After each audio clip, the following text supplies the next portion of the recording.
Okay, come and invite our next speaker.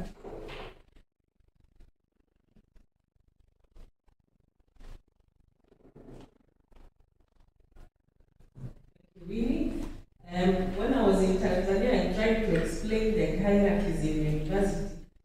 I remembered, superior general.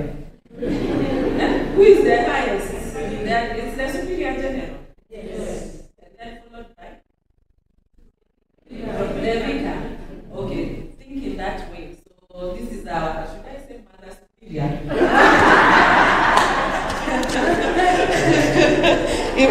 Now that we have Sister Nancy, Sister Angela, among sisters, we have been baptized. So this is our Mother Superior in Strathmore. But anyway, jokes aside, I would like to welcome our Deputy Vice Chancellor, Academic and Student Affairs, Dr. Elizabeth Gashenga. She'll tell you more about herself. But in a special way, let's give her a clap. We don't see many women leading powerful dockets like this, yes? I'm sure when we say all those accolades, you are wondering, is it the same person? Can we escort her, as we say in Kenya, escort her with a big clap as she comes over to make her remarks on behalf of the university. Karibu. Karibu, how do we say it in Zambia? Moi? Mwaiseli. Mwaiseli. Okay. Thank you very, very much. Now, Sally, if that was the dingo, diongo, I'm afraid of the full meal itself. So, sisters, my expectations are in the sky in terms of what is going to be happening after. But anyhow, so allow me to make a couple of remarks. So first and foremost, I think I have been over-introduced, so I will not introduce myself yet again. But allow me first and foremost to observe all protocols. So I shall call you distinguished guests, ladies and gentlemen, but in a very, very special way, our dear sisters who are graduating this afternoon. Good afternoon. Good afternoon. So mine is really and truly an honor to be standing here before you on behalf of the management board. Yeah? So Angela has explained to you how our university works. So at the very helm in terms of executive management, we have what is called the management board. Now, at the top of that management board is my boss, the Vice Chancellor, who is very aware that I am here. And when I reminded him yesterday, which was a public holiday, he said to me, yes, go represent. Yeah? So congratulations on behalf of the management board. I think you deserve a round of applause. So I'm sure you've all heard this saying, tell me who your friends are, and I will tell you who you are. So now you can graduate. That was a test. No, it wasn't, yeah? So the reason why I started with that is because I want to tell you a little bit what our expectations are after you graduate this afternoon, right? If you go to the very last page of your graduation booklet, this is also a test. The very last page of that booklet. Not that one, sister, the one after. At the very, very last page, yes. Do you see that little code at the bottom? Yeah? So I am hoping that you have what is called a QR code reader, right? If you don't have, I will scold you lecturers later. That should have been done. So why that is there is because once you graduate, not yet, once I give you the certificate, or whoever will give you the certificate, you're required to scan that code, and that welcomes you to Strathmore University Alumni Association. So once you graduate today, you're going to be part of the SBS alumni. So moving forward, you can be signing off and saying SBS alumna. Of course, this is Latin. And then when you speak all together, you say alumni. So now that you've become Strathmore University alumni, and specifically the Strathmore Business School, I want to remind you of a few things of what Strathmore University is about. So Angela has given you a brief background. So I'll tell you a little bit of what our mission is, just so that you realize that you now have the responsibility to reflect who we are. So when people see you and then you sign off their SBS alumna, remember that you will be telling the story of Strathmore. Yeah? So as soon as you see your Strathmore SBS alumna or Strathmore University alumna, there are certain expectations that will come with that. So I'm going to share with you some highlights of our mission, just so that you see what we would like to remain in the back of your minds once this course is over. So Strathmore mission is not in this particular booklet, but if you go to the website, you shall see that our mission as a university is to provide an all-round quality education, all-round, so we talk about holistic. So hopefully you've had not just mathematical skills, you've had all manner of skills, including some leadership skills, right? And then hopefully, as those who came before you have managed to instill certain values that are critical to Strathmore University, right? So for example, I read that whenever you finished your meals, you got an opportunity to return your plates and cups. I don't know whether you've come to Strathmore University yet, but when you come, those are some of the little things that we pass on to all our learners, which go over and above the technical expertise that we give them, yeah? So an all-round education in an atmosphere of freedom and responsibility, yeah? So that again is something which I believe you saw in the context of how the lessons were impacted to you. Excellence in, here we say, for the overall university, we talk about teaching, research and scholarship. Yeah, I think Angela spoke to the research, so that we don't remain only at the level of acquiring the knowledge, but we also become imparters of this knowledge through research, through the case studies. Ethical. Yeah? That's something which I think we all know is not just a buzzword for Africa, but it is something that is required, yeah, in the African society. So ethical, keep in mind ethical, and social development, that I know resonates with all the things that the sisters sitting here do, and service to society. Yeah? So that's, in many words, the mission of Strathmore University. Yeah?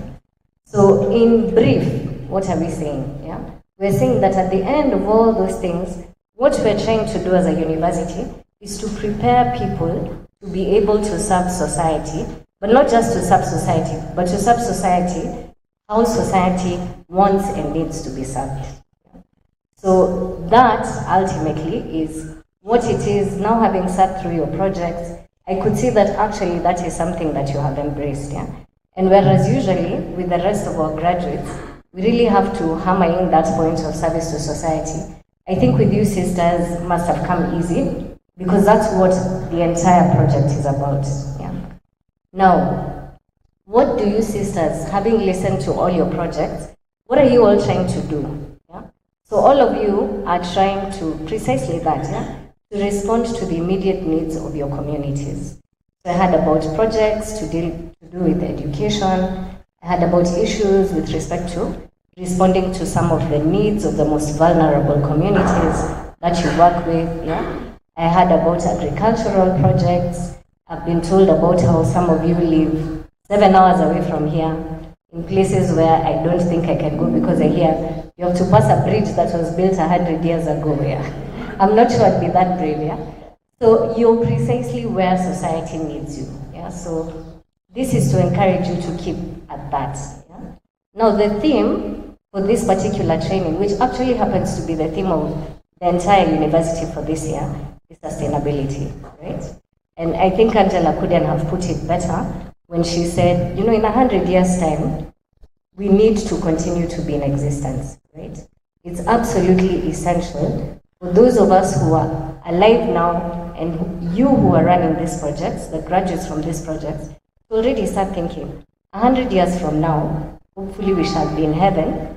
When I look down, yeah, hopefully I shall see the sustainability of the congregation which I belong to, and shall be happy to know that some of the projects I started, after having gone through the SBVP, continue to serve society the way society wishes to be served. Yeah?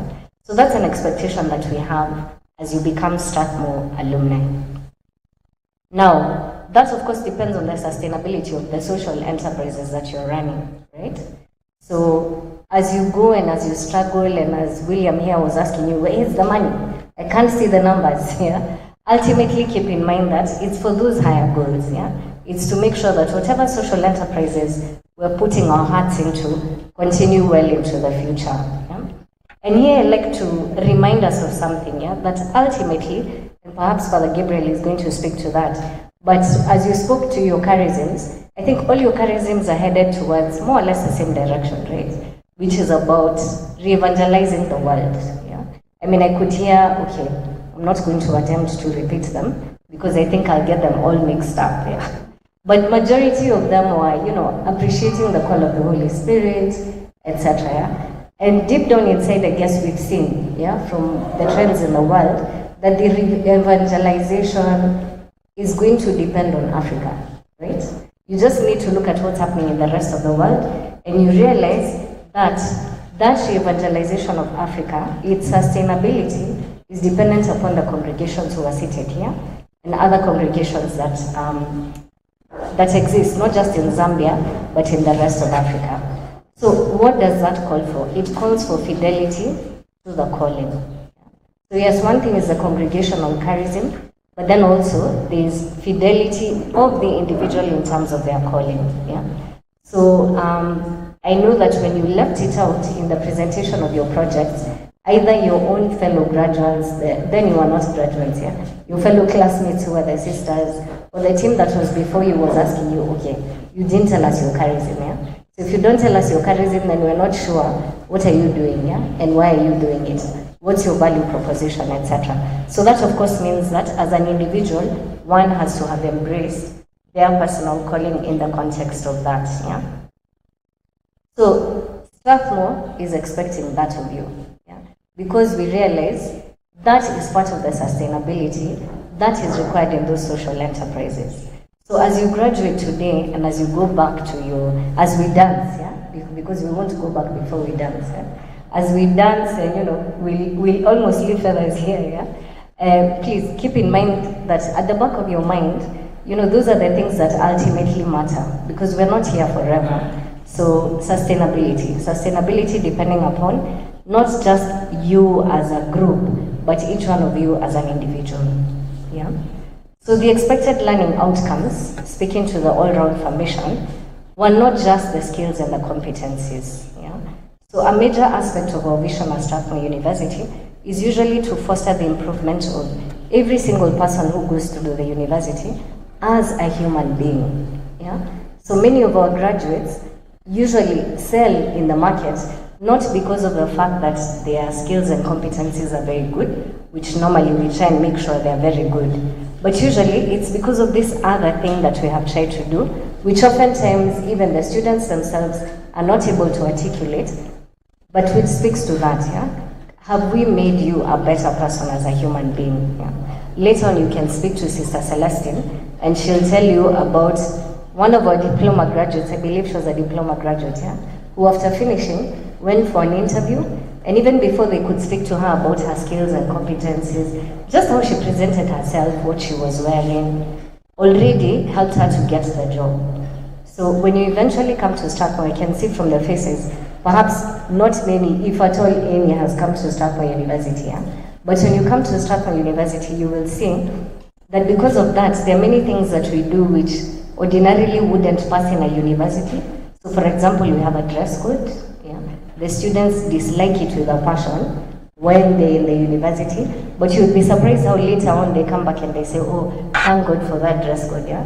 Right, because it helps form them as individuals, yeah? So I encourage you sisters, especially those of you who are running education institutions, let's not lose sight of that, yeah? So let's see how we can transform people as individuals, yeah? And obviously that depends very much on our transformation as human beings ourselves, yeah? So we hope that the training, interactions amongst yourselves have actually helped renew you in each of your personal callings as you perceive it, yeah? And perhaps you haven't reflected on it, and maybe you're thinking, did they? But I'm almost 100% certain that they did, yeah? Just by the little I listened this morning. Yeah? Another of our very critical values at the university is what we call lifelong learning. Yeah? So you probably know that learning is not a time-bound event. Yeah? So learning is not going to stop now. I know you had been threatened with cancellation of the graduation because William here was insisting that, there's some things here I think are still pending. And I saw some people reach out before they went for lunch, and I understand that the ones who were doubting were actually had their doubts cleared, yeah? But we've agreed that we'll let you graduate. But Nancy here and Angela have told me that otherwise I would not have allowed you to graduate, yeah? They've confirmed to me that they're going to organize perhaps a webinar subsequently just to clear out some of those doubts that may have been there. Yeah? So learning is not time-bound. So don't go back to the congregation and tell Mother Superior, yeah, or the vicar, I'm done. Yeah? No, you're not done. Not done yet. Yeah? So yes, you will have the certificate, but tell them that in Strathmore, it's lifelong learning. Yeah? So the expectations will continue. Yeah? So, and I know some of your coaches and hopefully some of the mentors you will get. These are people who, the fact that the training has ended doesn't mean that you can't continue to reach out to them. Yeah?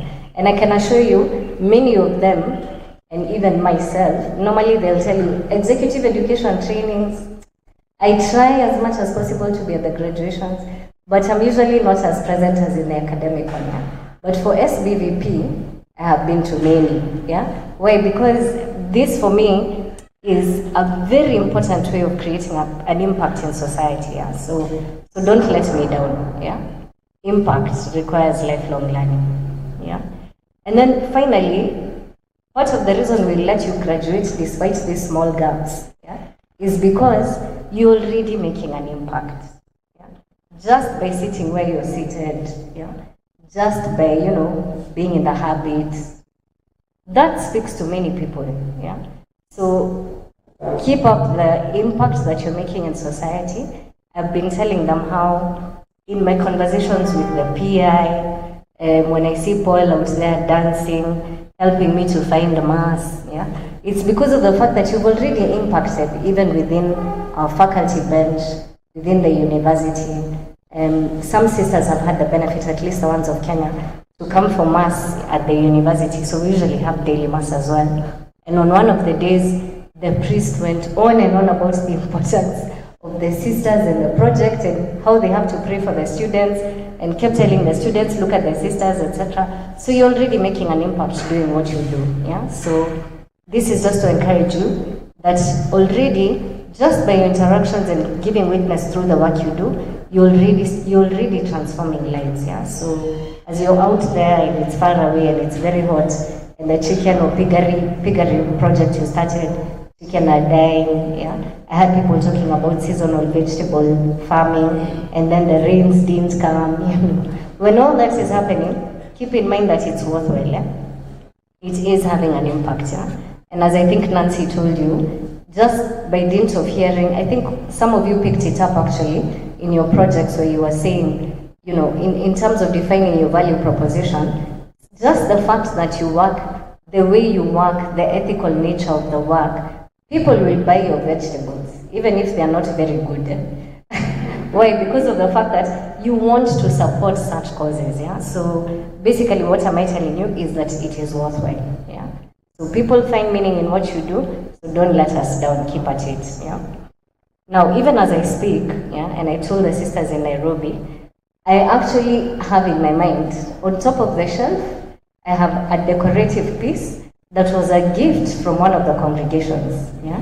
And it was, part of the little things they do so as to be able to, social enterprises. So they didn't sell it to me, but I'm sure they usually sell it. So it's a bottle that they have used wool to transform into a decorative piece. And when I said to them at the last graduation in this SBV project, SBVP, and why I have it on that shelf so that I can continue to remember the importance of the things you're doing, I said jokingly that, this is not a hint to be given a present. But surprise, surprise, at the end of that graduation, this time I got a basket. It was inside the bag, so even I didn't know what it was. It was a woven basket that is supposed to be a picnic basket, yeah. And I realized, the innovations that Angela was talking about, they're there. So let's keep at it, yeah. So once more, congratulations, a very hearty congratulations. Welcome to the Strathmore University Alumni, Alumni Association. And like I said at the very beginning, Strathmore will be known by how you behave in Zambia, yeah. So Strathmore's personality, particularly in Zambia, is in your hands. So please, be true to our mission, vision, and values. Thank you very much, and God bless you.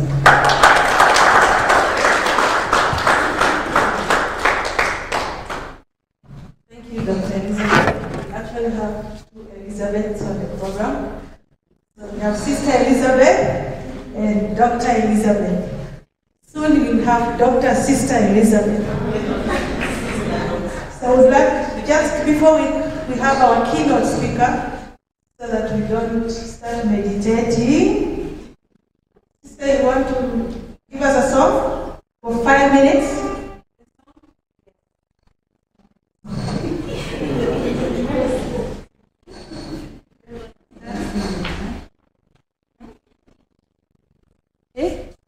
I don't know. Okay, let's stand.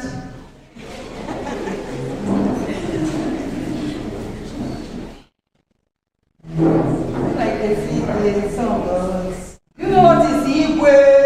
Yes. When I say Igwe, say Igwe.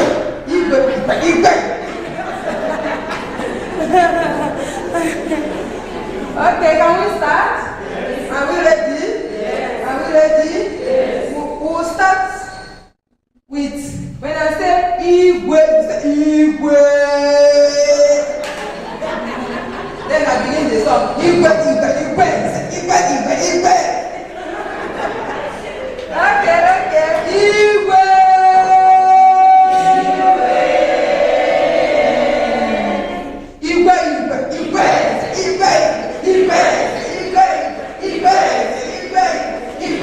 Igwe.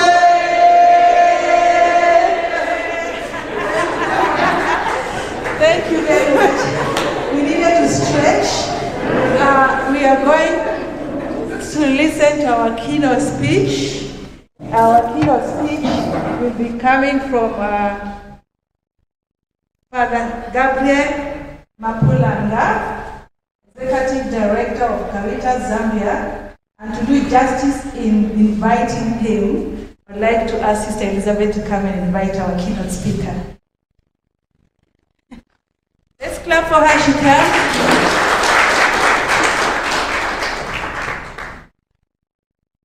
Thank you. Good afternoon once more. To give his keynote address. Thank you, Father.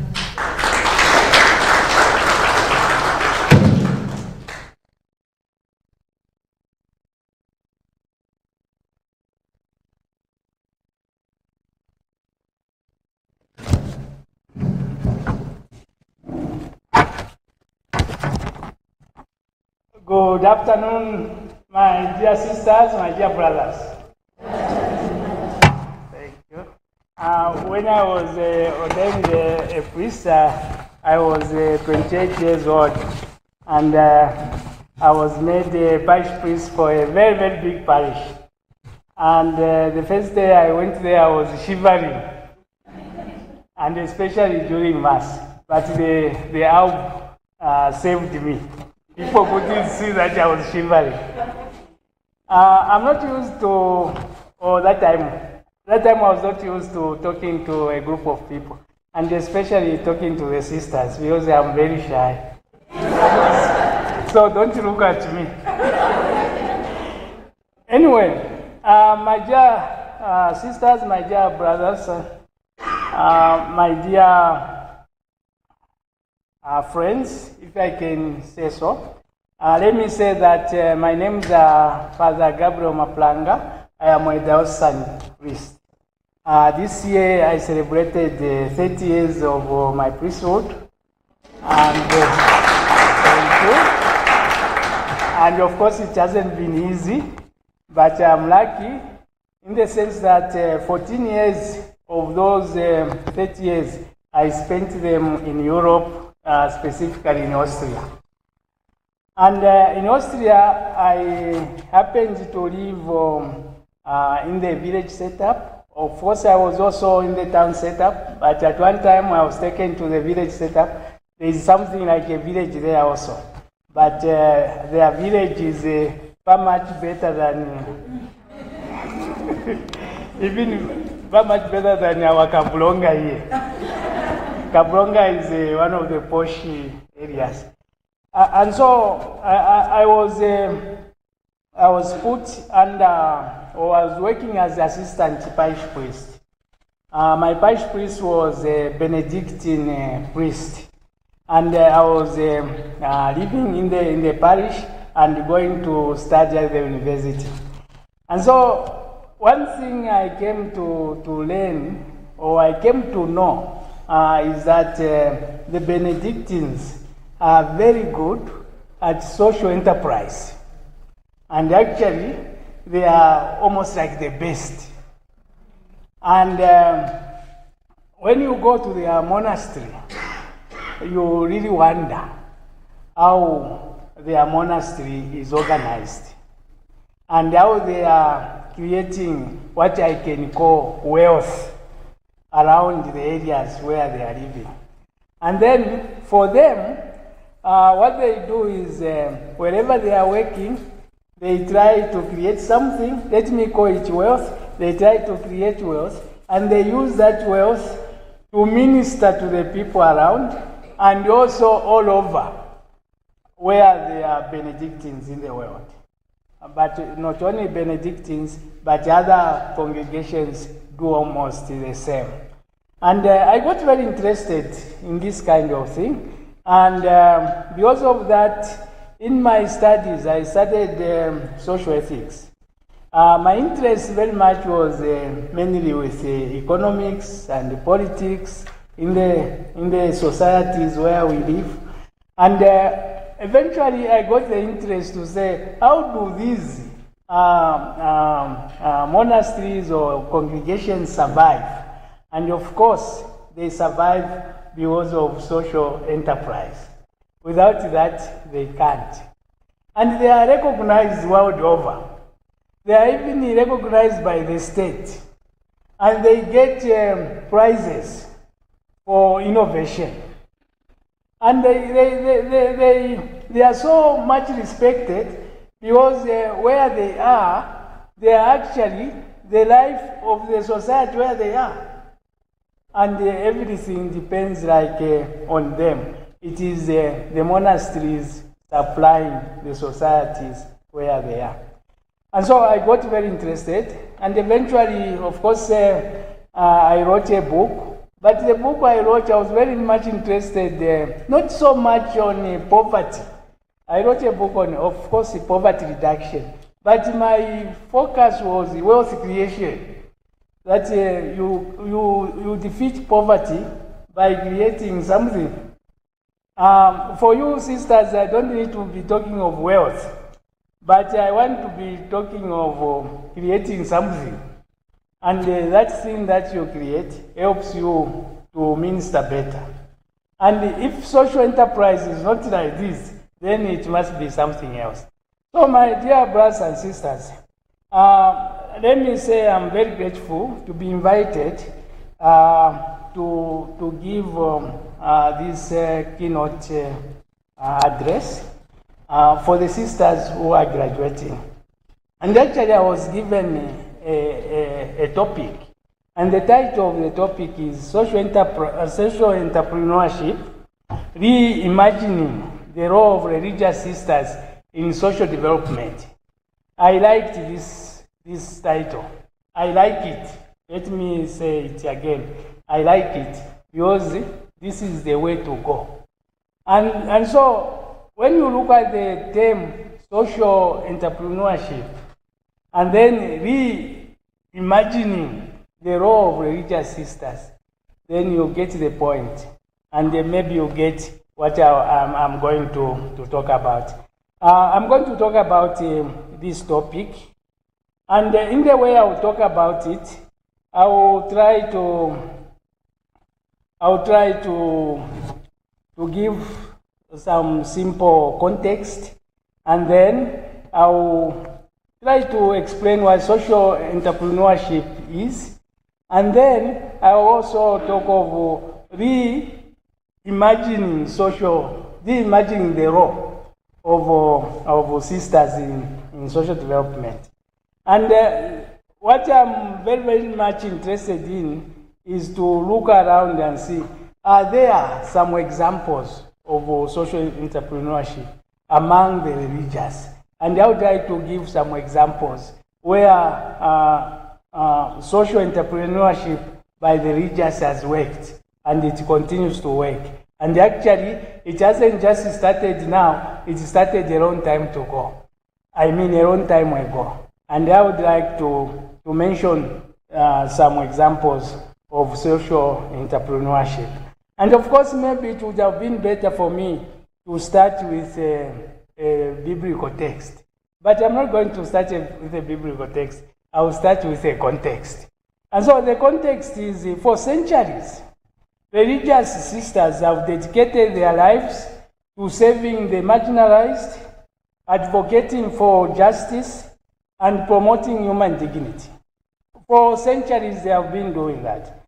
However, the landscape of social development is changing, and it is evolving. New challenges have come up, and new challenges require innovative solutions. My dear sisters, my dear brothers, landscape of social development has changed completely. In the recent past, social development depended entirely on getting assistance from Europe or from America. Assistance was just coming without writing any project proposal. It was just a matter of verbal appeal, especially by missionaries. They made appeals to their people in Europe, and actually their people did not need to be told about the conditions in missionary lands. Their people knew about that, and they were ready to support their missionaries, their daughters and sons whom they have sent to missionary lands. They knew it, and they understood their role in assisting their people. Today, the situation has changed completely. No assistance will come easily like that. No assistance will come easily like that. You will write project proposals. Some of them will go through, most of them will not. And you will plead and plead. And this time, we need to rethink, and we need to change, and we need to look at something else. And what is that something else that we should look at? And of course, the answer is we should embrace social entrepreneurship. If that is the case, my dear sisters and brothers here, reimagining the role of sisters in social development is paramount. And I repeat, the way to go is embracing social entrepreneurship. The theme we have chosen is very important. It is full of meaning, and let's try to define it. Let's try to look at maybe two phrases: social entrepreneurship and reimagining. Social entrepreneurship is defined as an approach to addressing social problems through innovative, sustainable, and entrepreneurial solutions. And that is the simplest definition of social entrepreneurship. And when you listen to that, you get one point there, that it is an approach of addressing social problems, and this type of addressing should be through innovation, and it should be sustainable, and of course it should involve entrepreneurship. It actually combines the business principles with the social mission to create positive impact on the people that you work with. I want to repeat again, my dear sisters, my dear brothers, that it combines business principles. We shouldn't shy away from understanding business principles. We shouldn't shy away from understanding even such things like economic growth. We shouldn't shy away from discussing the economy, even the budget of the nation or the budget of your congregation. Social entrepreneurship then is a process of identifying, designing, and implementing solutions to social, environmental, or economic problems using business principles, while prioritizing social impact alongside financial sustainability. It simply means coming up with innovative solutions to systemic issues, emphasizing community engagement and indeed participation. We are not moving away from our mission. You are not moving away from your mission. Actually, your mission is to serve the people. Even with entrepreneurship, you are going to serve them, and you even serve them better. And so, entrepreneurship becomes paramount. Hence, characteristics of social entrepreneurship are compassion and empathy. And this is common among congregations. You do what you do because of the compassion that you have and the empathy that you have for other people. This will not be taken away if you involve yourselves in entrepreneurship.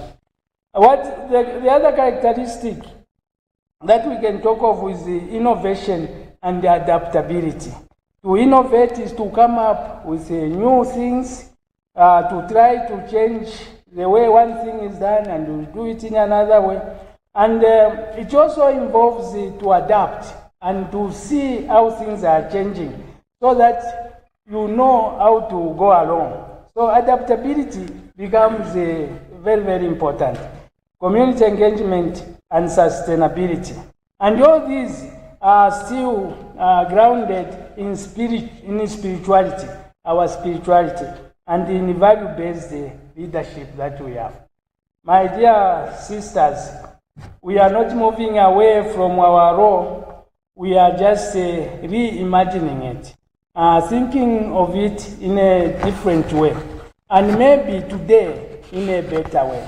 Let me say, reimagining the role here means to rethink, redefine, recharge the purpose, responsibilities, and the approach of a particular position or institution or system. It involves questioning assumptions. We have different assumptions. It involves challenging traditional norms. It involves exploring new possibilities. And it involves indeed changing and seeing which values can come first now. Key aspects of reimagining the role means reflecting on the current state, identifying areas of improvement, envisioning a future, redefining goals and objectives, exploring innovative approaches, embracing change and adaptation. Social enterprise is not new, my dear sisters. It has been there for many years. Many monasteries in Europe are engaging in social enterprise, combining their spiritual mission with entrepreneurial activities to benefit their communities. Here are some types of social enterprise as examples. Agriculture and food production. Monasteries, as I've been saying, cultivate and sell organic produce. They even sell wine. Actually, they even produce wine. And they produce cheese. And I think cheese from sisters will be very tasty. And they produce baked goods. They are involved in hospitality and tourism. Monastery life offer accommodations to tourists, restaurants, and even guided tours. And in this case, if it involves the tourism, we need to think what we can offer there. And we can offer a lot in this case. Craftsmanship and artisanal products. Monasteries produce these and sell handmade crafts, textiles and artwork. And education and training, which has always been there. Monasteries provide workshops, retreats, courses on spirituality, ecology, and craftsmanship. And when it comes to health and social services, these are the things that we know already. Monasteries operate hospitals, clinics, and social centers. And to do all these, monasteries need entrepreneurship.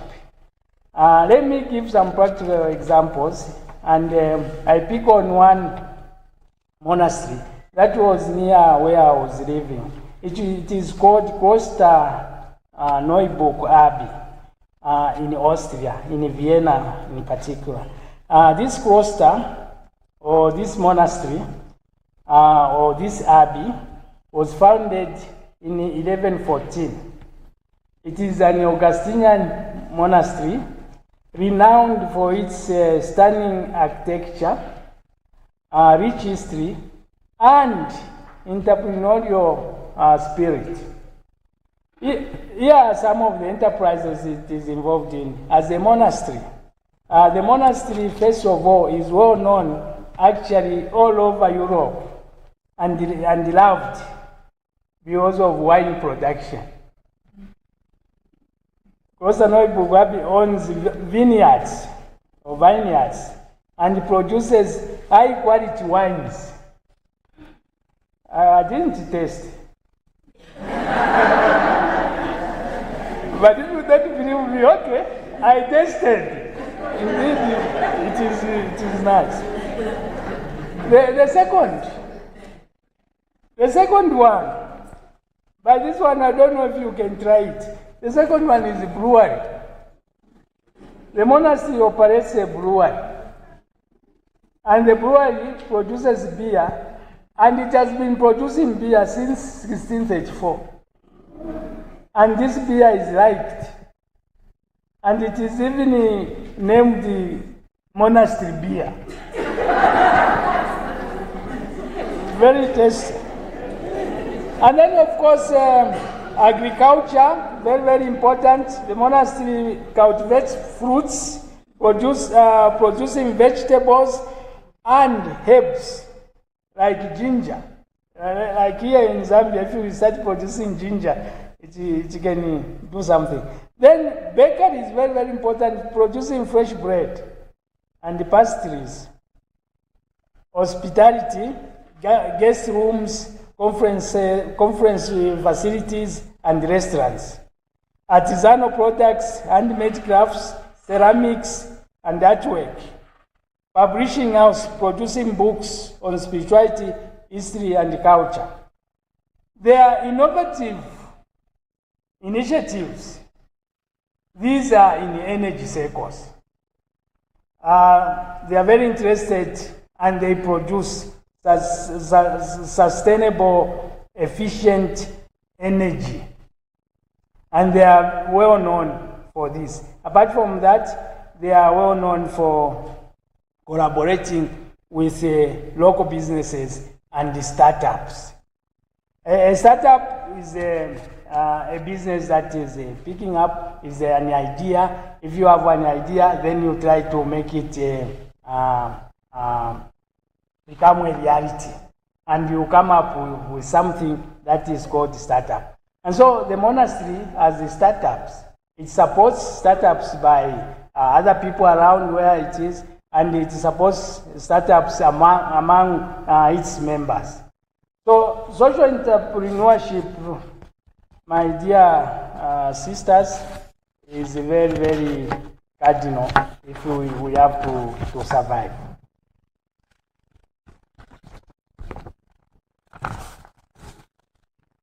As I come near ending, I need to say something. This time I need to give an example or some examples of sisters who are involved in social entrepreneurship.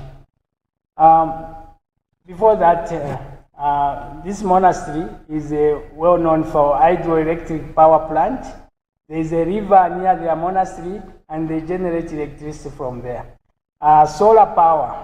They install photovoltaic panels on the rooftops of their monastery and also other roofs around.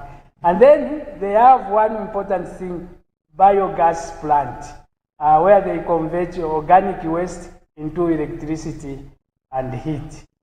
Very, very well known, and they even got a prize for that. Among sisters, we have monasteries of nuns producing wine and beer. And when I say beer, I mean beer. But of course, I don't know if you are going to be tolerated if you start producing beer. But there are sisters who produce this beer. Before, it was not possible to taste the beer using a gadget or an instrument, or electric one, what and what. They used to taste using the tongue or the taste of a person. Even our ancestors used to taste beer like that. To know if it is good, you have to taste it. But in this case, the best testers were sisters. And even up to now they maintain.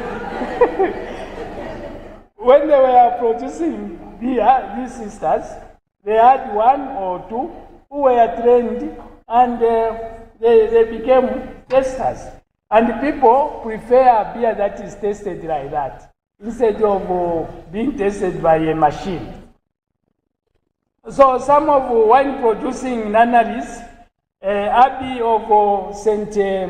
Hildegard in Germany. This one, I'm very sure. I had been there, and I tasted a bit of wine. Yeah.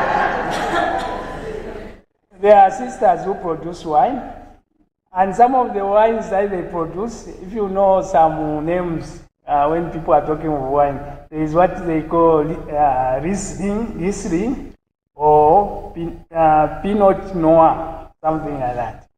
And so this monastery is specialized in those wines, and they loved a lot. And then we have a monastery of Benedictine nuns in Switzerland. Here I didn't go there. I don't know the taste of their wine. But they make wine from their own vineyards. They even have a vineyard, a very big one, and then they make wine. And then a convent of Sisters of St. Joseph in California, USA. They produce wine, and they have Sisters Vineyard label on their wines. Some of beer brewing nunneries, of course, Abbey of St. Mary in Belgium brews beer under the Abbey beer label. Convent of Franciscan Sisters in USA, Minnesota, they produce beer under Sisters Brew label.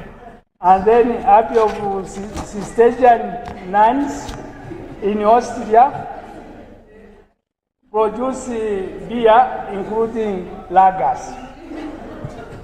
So, the society there, of course, may be different from our society. Drinking beer is a well-accepted thing, even in convents, in monasteries, and every time there's a beer on the table or there is wine when you are having a meal. And there you see beers, there you see sisters who take beer. My dear sisters, what I've been saying is that we need to embrace social entrepreneurship, and we need to move in this direction.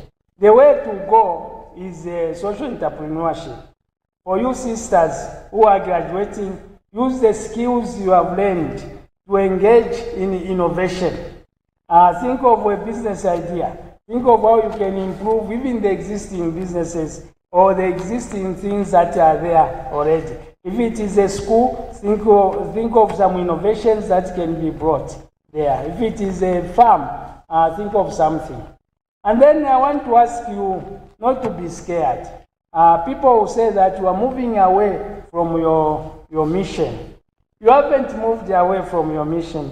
Compassion and empathy still remain with you. What you have changed is the way of looking at the thing. You want to include entrepreneurship in the way you do your mission. And so the theme that we have today, social entrepreneurship, can even be social entrepreneurship, saving with innovation. And let me ask you, my dear sisters, to be innovative.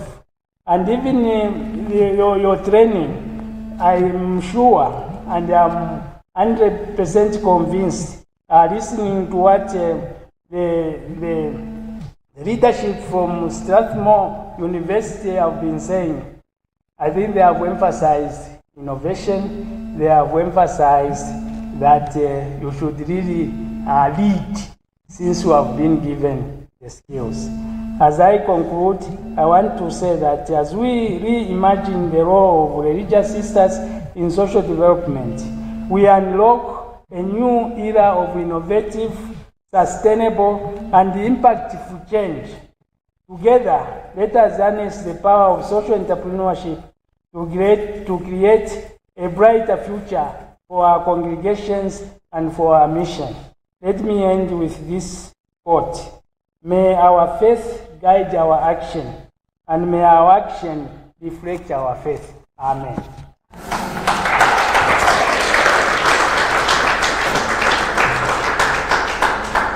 Very much. Father, please, if you don't mind, you can stay behind. As you are speaking, some sisters already they have come up with a business idea. That's great. It's called Franciscan Missionary Sisters Chibuku.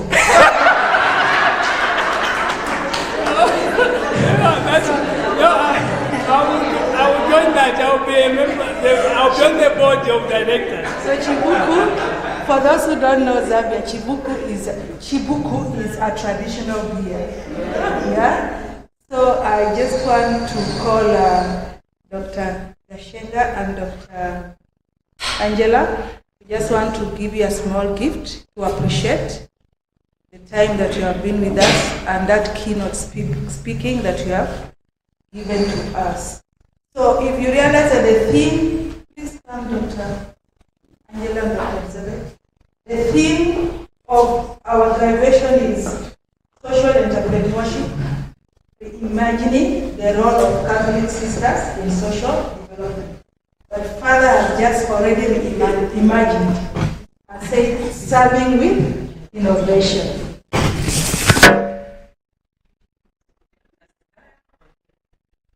So let's please give a clap for Father and appreciate him as he's being given a small gift by our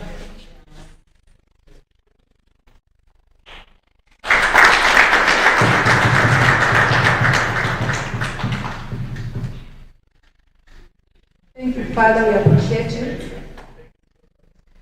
I would like to call Sister Elizabeth. Please don't sit. Yeah, please sit. Father, please sit. And then, Sister Elizabeth, please come. We have a gift to appreciate your time to become here with us. Let's please clap for them. Thank you so much. Thank you so much. Thank you so much. Please have your seats. Yes, for a few minutes you'll be back, but just have your seats. So we're changing a bit. We are going into the graduation ceremony, the presentation of the gifts, right? This is what you have been waiting for.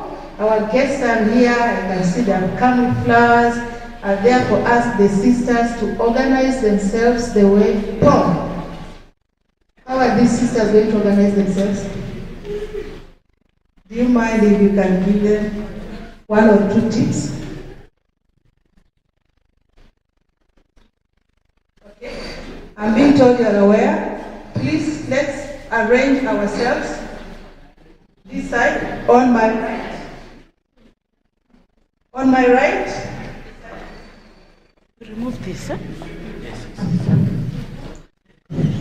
Sisters, we know how we are supposed to do it, right? We know how we are supposed to do it.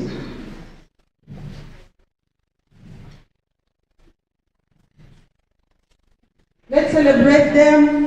Let's celebrate our sisters. Let's celebrate them. Let's celebrate them. For those who came to celebrate, I should be hearing you making some wheels.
No one is speaking right now. I put it there.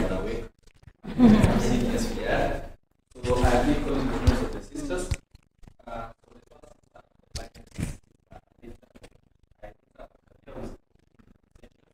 The second sister line.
Next is Sister Lydia Panda.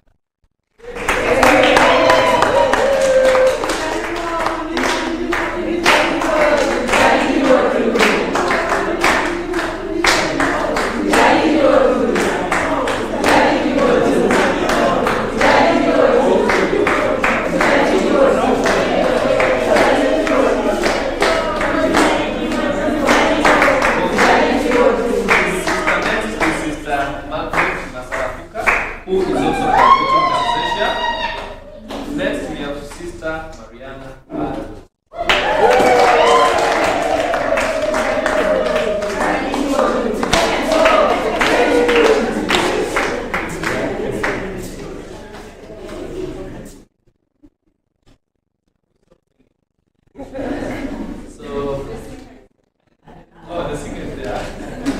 Yes. Next we have Sister Miriam Iri.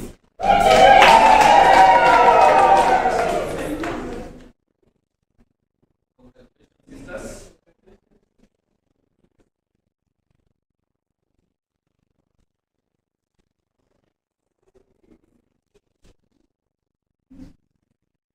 Next we have Sister Pascalina Elino Amboy.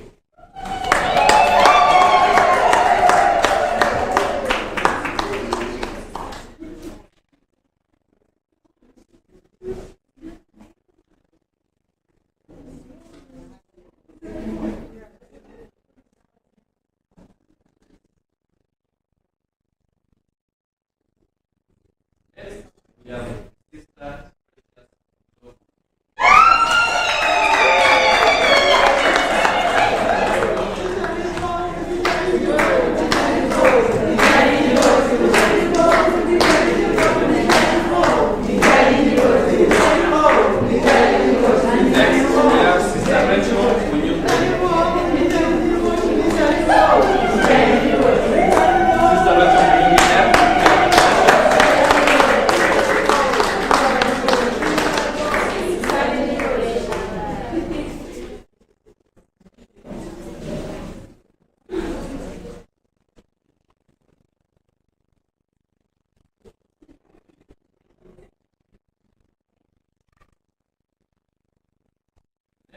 we have Sister Rachel Chewe.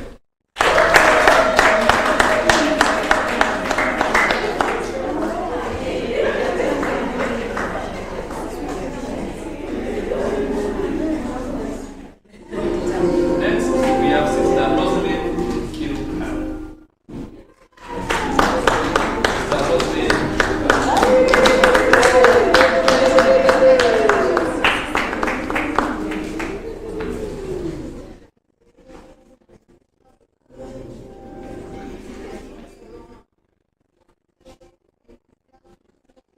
Up next is Sister Zulu.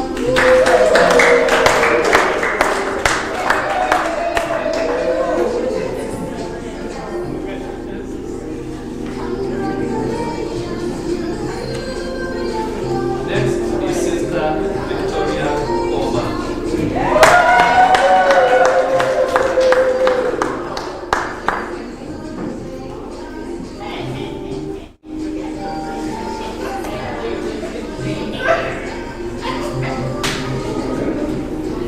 Next is Sister Violet Mwambe.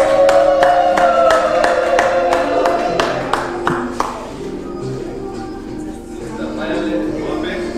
Yes, congratulations.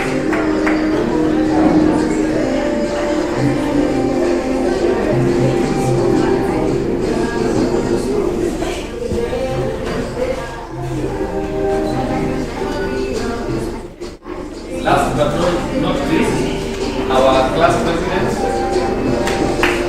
very able president, and his sister Notias Alama.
want to hear some words from our class rep before we go into the next session.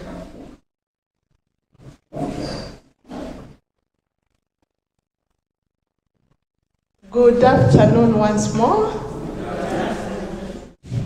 May I be allowed to ride on the protocols that have already been acknowledged. So, I stand here on behalf of the class which is graduating today, and I'll just give brief remarks on how we are remembering our journey together. We met the first time in Kapingila, and the first morning we didn't know exactly what we were up and about. And even our expectations were so way up. And some of us were saying, this is my first time to come here. And along the way, a lot has happened. And I stand here to say thank you to all those that worked with us from the time we entered the program. We were raw, green. But today, I'm sure even when our coaches were listening to us, they felt so confident because they did a lot of work in helping us cleaning the document.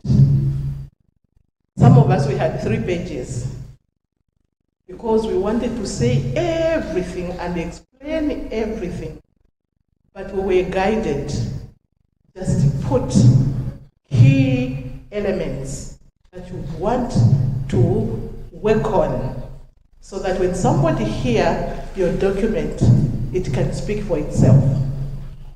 I don't know, I'm talking to my sisters as we are seated today. Did our documents speak to us today?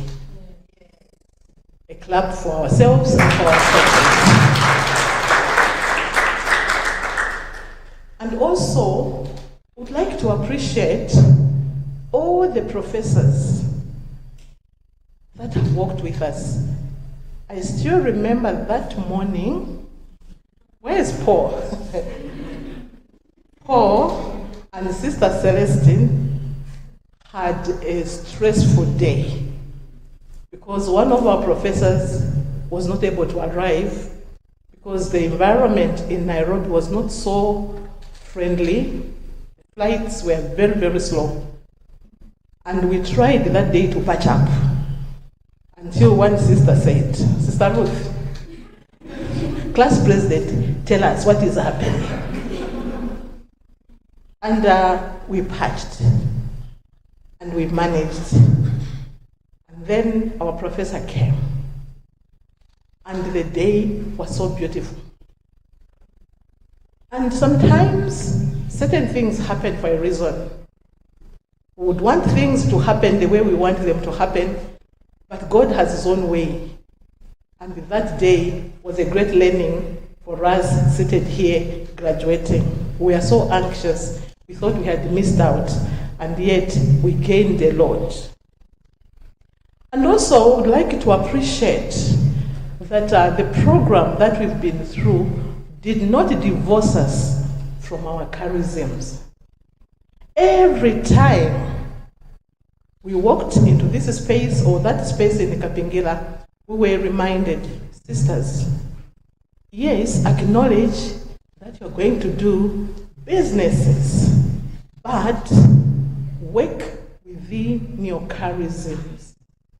You continue to minister the people within your charism. Let your charisms be alive because of what you are doing.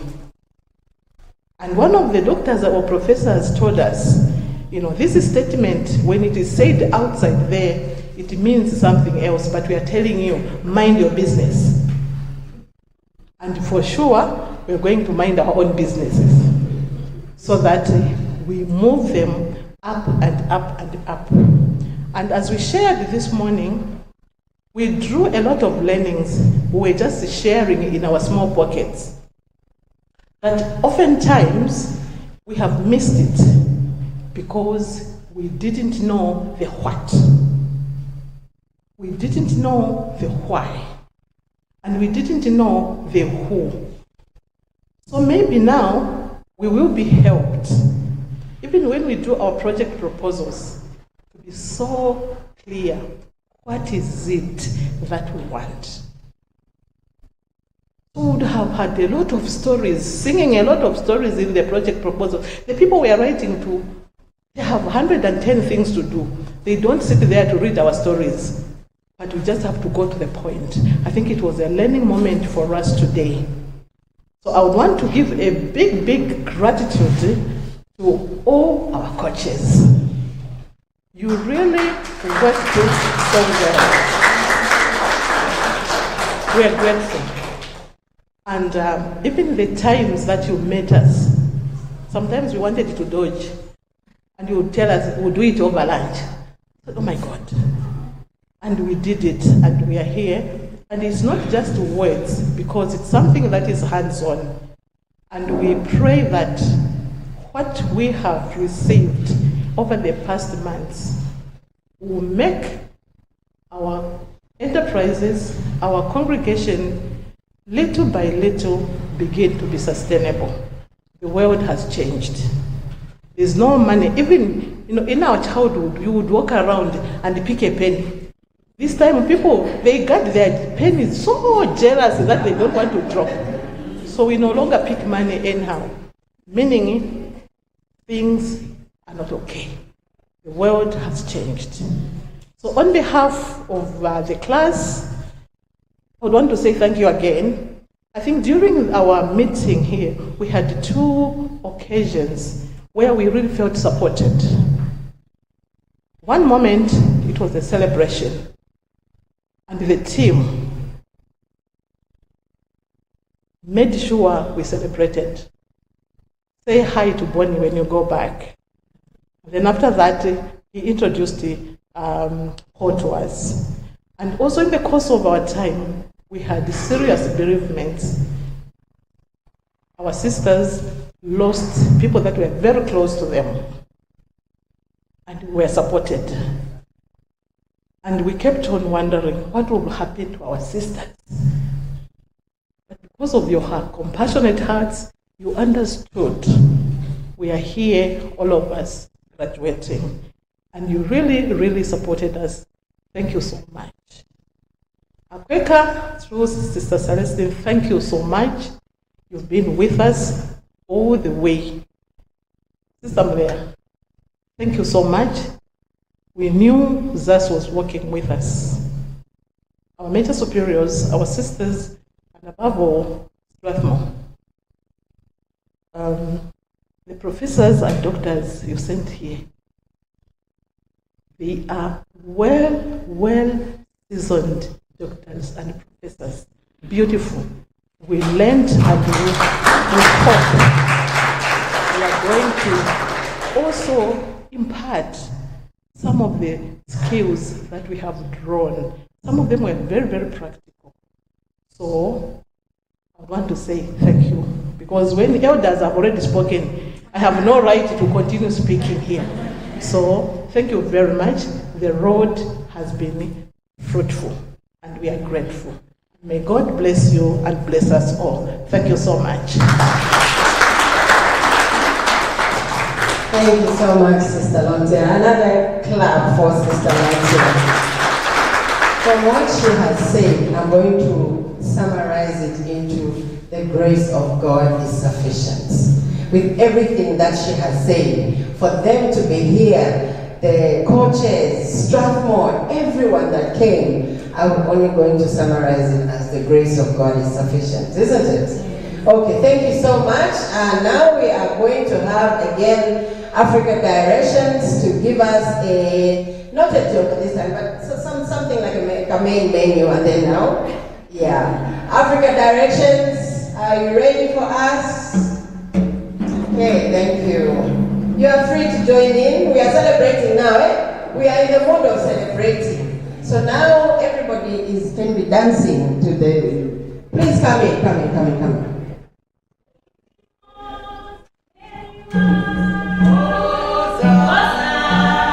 Oh, some baby,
start now, okay? Short one. 2 minutes.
When you get happy with a dance, you have to kusowela.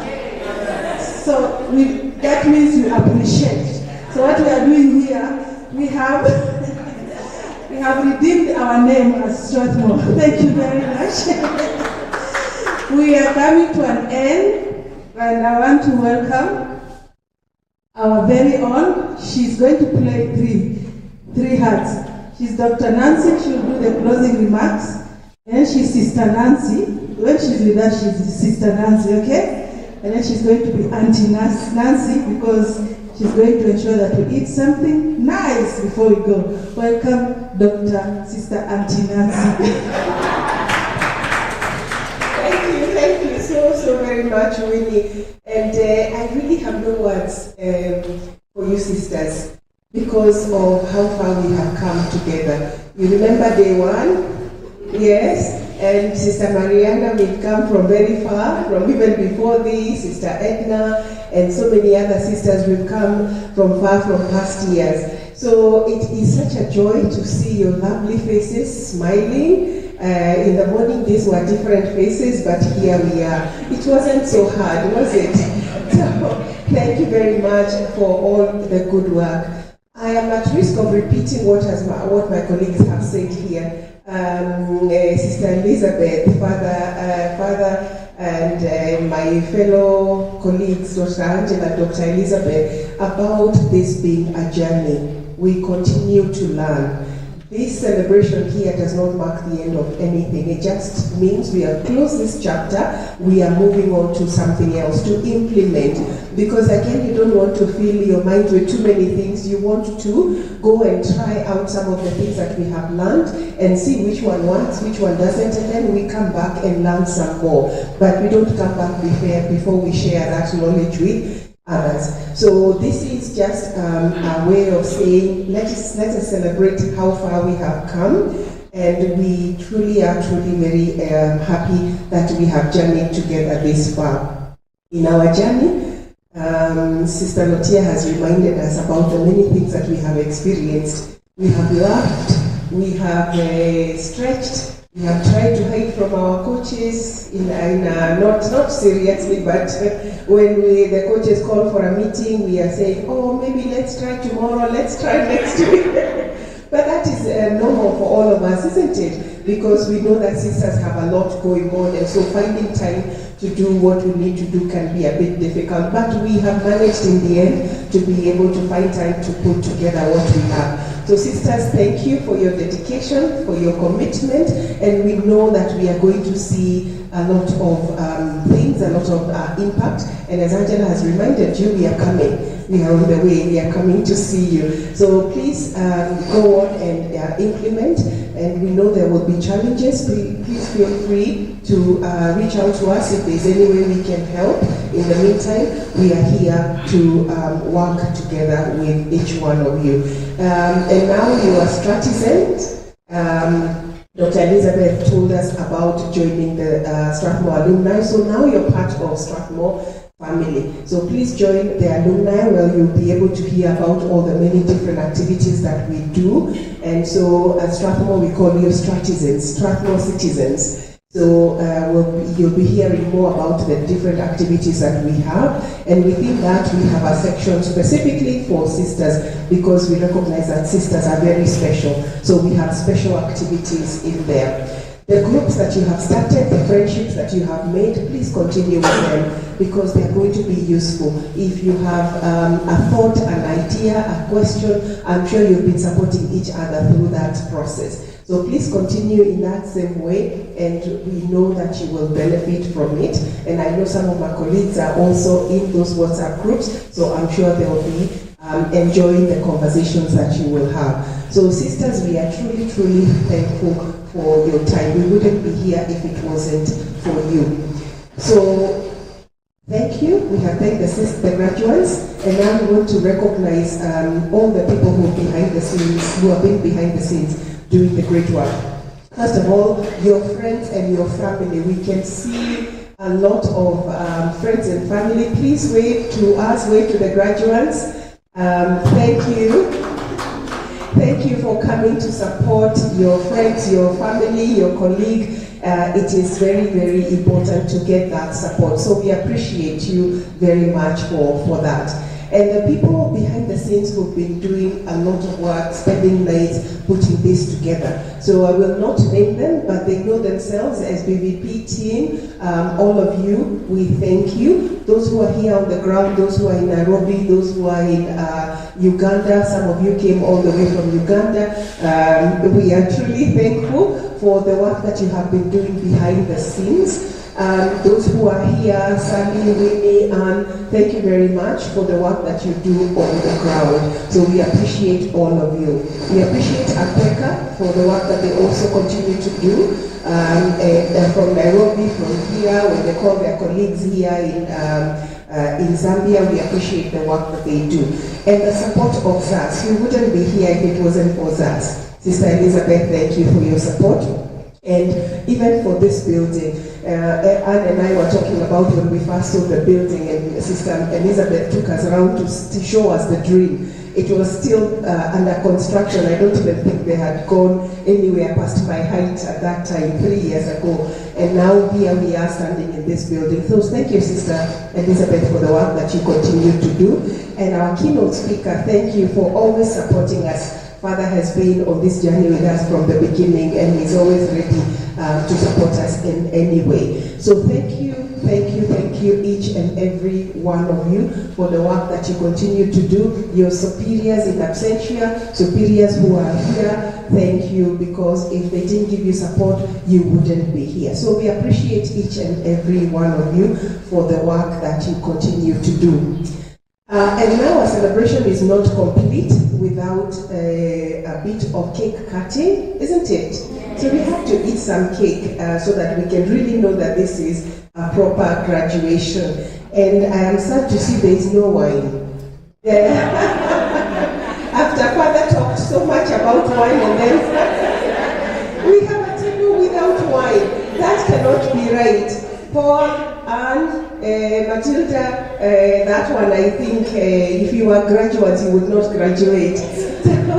But next time, because we promise that this journey we are together, isn't it? Next time we shall make sure we put the wine of choice on the table, isn't it? So thank you so very much. And we are going to cut this cake in the Zambia traditional way. I am assuming there's a way to cut it in the Zambian way. And because I don't know it, I want to call one sister. Who was Sister Ruth? You will show us how to cut the cake in the Zambian way. In the Kenyan way, there's a way, and that's why Winnie was saying auntie. When you go to weddings and there's cake cutting, there's somebody called auntie of cake, which means you tell people about the value of the cake, why we should eat the cake, what the cake means, all of that. So I'm assuming there's a Zambian version. Sister Ruth or Sister who? Okay, Sister. Oh, okay. Oh. I am looking at Sister Edna and calling her Sister Ruth. She's looking at me and wondering why I'm looking at her. I don't know why I have baptized you to become Sister Ruth today. She's Sister Edna and we've come a long way together. So, okay, so Sister Edna or Sister Ruth, or together? Yes. Okay. Sister Edna and Sister Ruth. So show us the Zambia way of cutting the cake.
Yes.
we have reached the moment of the highest moment in this time, that we have to cut this present here, the cake. Dr. Nancy, you need to be here also. You will put it here in the middle of the cake. Because we have to feed you.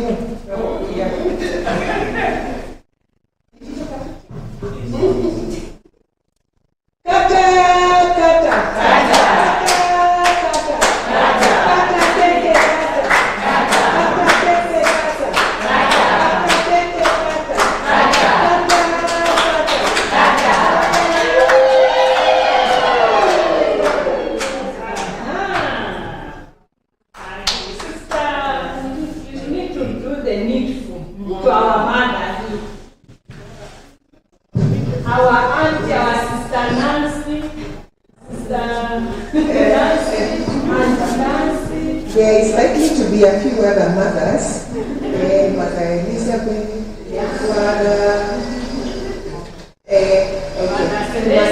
Mother Angela is not going to come. I represent her. Sister Celestine, come and be given a cake here. Who else am I leaving out? And then all of us will get. So, Mother Elizabeth and Father.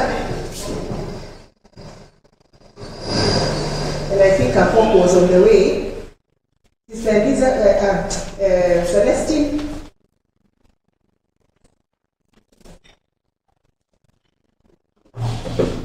Sister Precious can dance when we are waiting for the fork.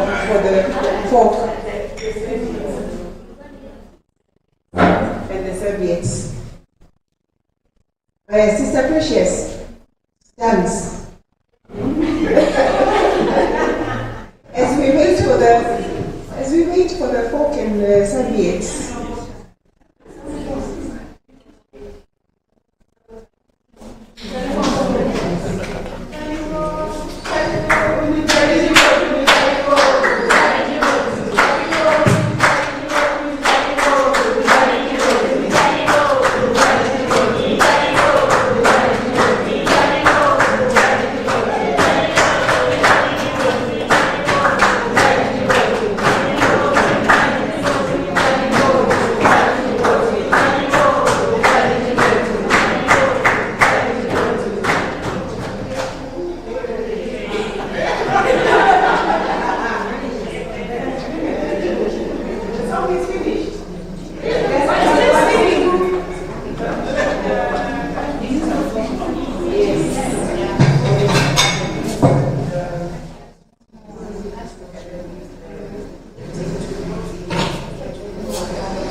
So sisters, a small piece of cake is coming for our visitor, a very small one, and then we'll leave the rest here. Sisters will cut it and share it a bit more.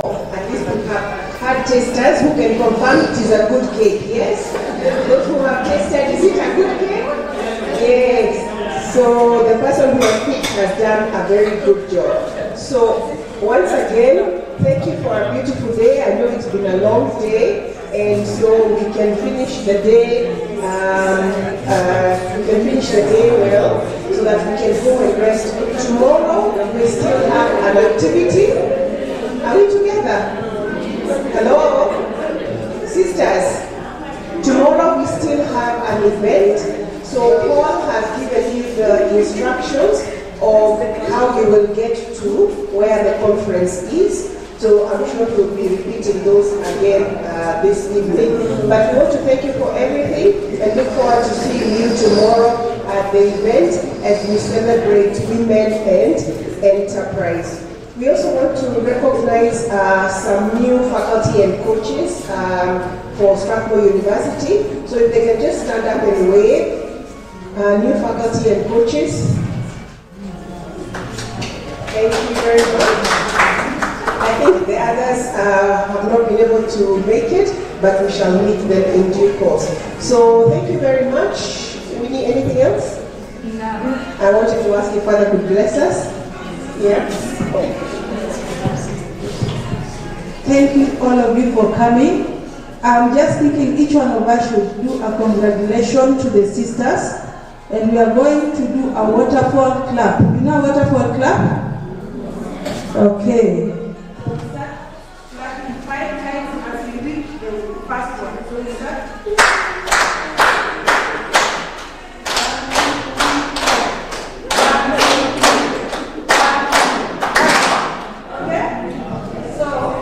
We have done our rehearsal. At the count of 3, we'll start our waterfall. 1, 2, 3.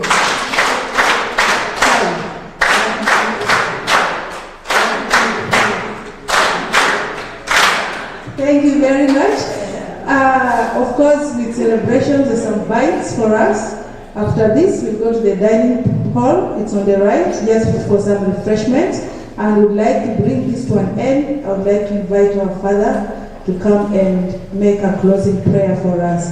Thank you all for coming, and God bless you.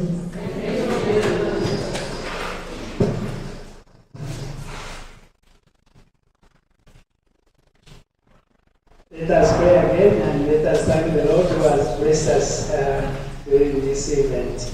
In the name of the Father, and of the Son, and of the Holy Spirit. Amen. Heavenly Father, I want to thank you once more. You sent your Spirit upon us, and indeed the event, the graduation, has gone on very well. It is all because of your power, because of your Spirit. Continue blessing us, Lord, even as we go to different areas. Let us travel safely.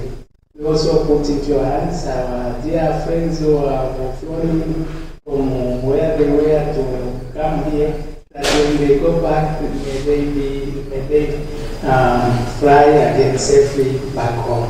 And for all of us who have come from different areas, we ask for your protection, Lord, that we may travel safely and continue doing your work. We know that our work is not finished. We have just started, and we ask for your Spirit to continue guiding us in our social entrepreneurship. We ask all this through Christ our Lord. Amen. The Lord be with you. And with your spirit. May the good Lord bless you, the Father, the Son, and the Holy Spirit. Amen. Our Mass is ended.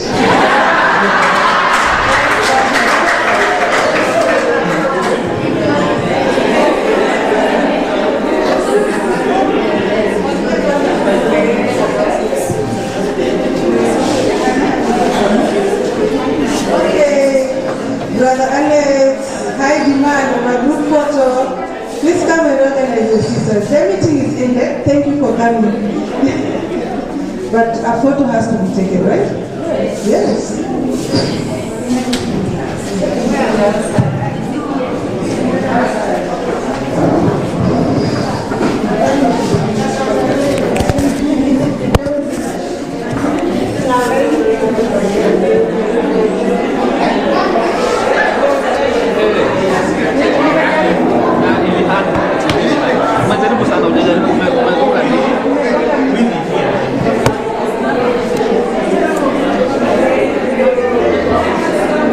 Sisters, drivers, yeah, please come in front for a group photo. The sisters, those ones who have beautiful sachets around your neck, come here for a group photo. Here in front here, this is what Alex is saying. Sachets, come with your flowers.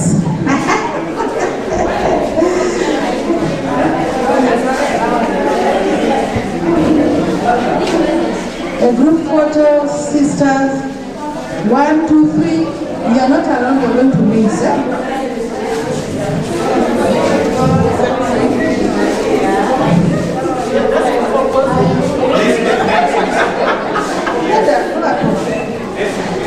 Group photo.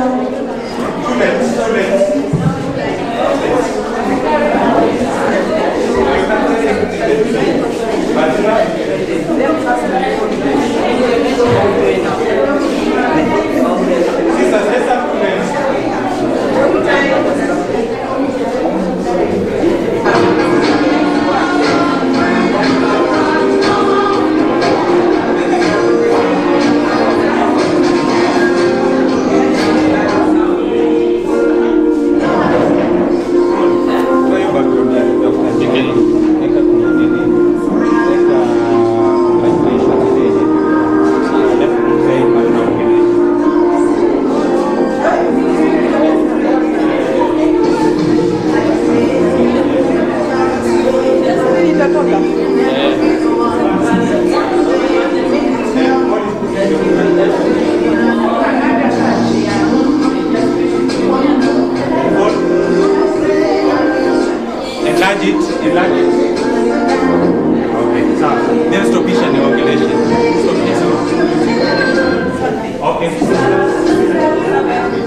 with